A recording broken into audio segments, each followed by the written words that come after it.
देखिए, पॉलिटिक्स में ना अक्सर कही गई बातों और असल कार्यों के बीच एक बहुत बड़ी खाई देखने को मिलती है। आज के इस विश्लेषण में हम एक ऐसी ही लोकप्रिय आलोचना पर गौर करने वाले हैं जहां सीधे तौर पर वर्तमान प्रधानमंत्री के नेतृत्व और उनके बयानों पर बहुत तीखे सवाल उठाए गए हैं।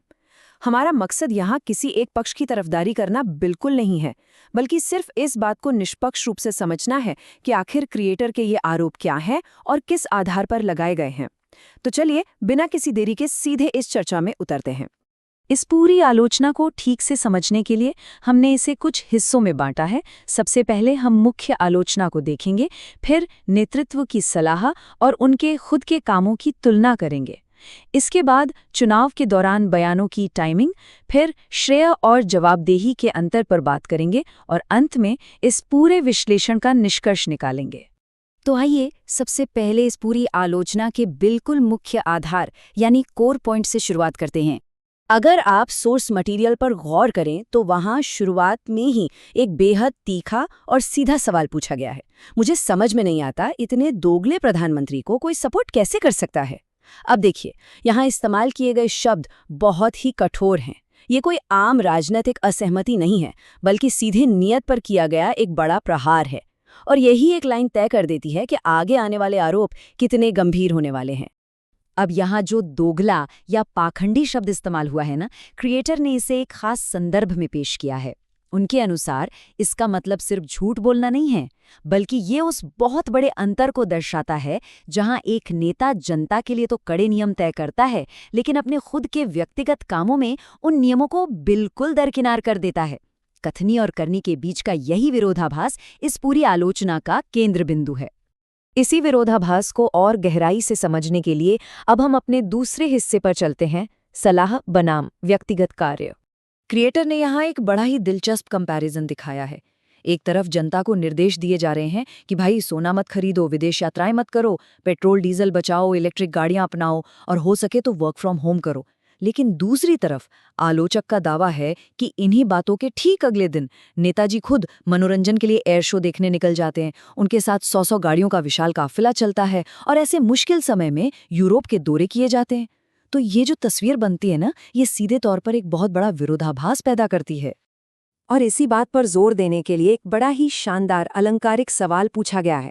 जब आम जनता से इलेक्ट्रिक वाहन खरीदने की अपील हो रही है, तो उन 100 गाड़ियों के वीआईपी काफिले में आखिर कितनी गाड़ियां इलेक्ट्रिक हैं? सोचिए जरा।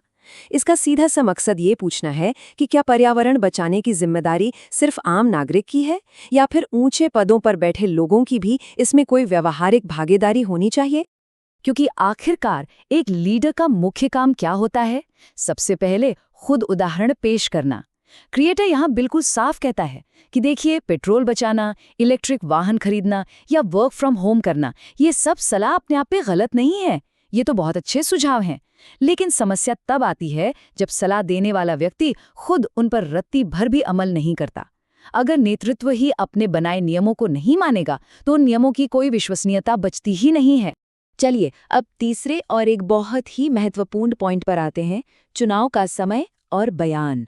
राजनीति में सिर्फ ये मायने नहीं रखता कि क्या कहा गया, बल्कि ये भी बहुत मायने रखता है कि वो बात कब कही गई। इस टाइमलाइन को जरा ध्यान से देखिए। क्रिएटर का दावा है कि जो वैश्विक संकट था, खासकर ईरान युद्ध की स्थिति, वो करीब 2 महीने पहले ही शुरू हो चुकी थी। लेकिन भारत में चुनावों के दौरान इस गंभीर मुद्दे पर एकदम सन्नाटा पसरा रहा, पूरी तरह चुप्पी साध ली गई। और जैसे ही इलेक्शन के नतीजे घोषित हुए, अचानक से नेतृत्व ने इस संकट पर लंबी चौड़ी बातें करना शुरू कर दिया। तो यहाँ ये सवाल उठना लाजमी है कि इस देरी के पीछे की असली वजह क्या थी। और इसका जो मुख्य कारण क्रिएटर ने बताया है, वो है चुनाव में सीटें हारने का डर। आरोप ये है कि अगर उस समय संकट के बारे में बात की जाती तो इसका राजनीतिक नुकसान हो सकता था। इसलिए एक सोची समझी रणनीति के तहत जनता को तब तक अंधेरे में रखा गया जब तक कि वोटिंग खत्म नहीं हो गई। ये तर्क इस बात पर जोर देता है कि राष्ट्र के प्रति पारदर्शिता दिखाने से ज्यादा जरूरी अपनी राजनीतिक सत्ता और चुनाव बचाना था। इसके बाद हम आते हैं चौथे पॉइंट पर, श्रेय, दोष और जवाबदेही। यानी जब हालात अच्छे हों तब क्या होता है और जब मुश्किलें आएं तब रवैया कैसा होता है। क्रिएटर ने इसे जवाबदेही का अंतर या अकाउंटेबिलिटी गैप कहा है। होता क्या है, जब देश को कोई भी सफलता मिलती है तो नेतृत्व उसका पूरा श्रेय लेने के लिए सबसे आगे खड़ा होता है। आपको हर जगह सिर्फ एक ही चेहरा नजर आएगा। लेकिन जैसे ही कोई संकट या मुश्किल समय आता है तो सारा का सारा बोझ तुरंत जनता के कंधों पर डाल दिया जाता है। और इसमें सबसे बड़ा कटाक्ष ये है कि मुश्किल घड़ी में जहां जनता को घर में रहने की नसीहत दी जाती है, वहीं नेतृत्व खुद कथित तौर पर यूरोप के दौरे पर निकल जाता है। ये सीधे सीधे अपनी जिम्मेदारियों से भागने का आरोप है। तो इन सभी कड़े तर्कों के बाद अब हम अपने 5वें और आखिरी हिस्से पर पहुंचते हैं, इस पूरे विश्लेषण का निष्कर्ष।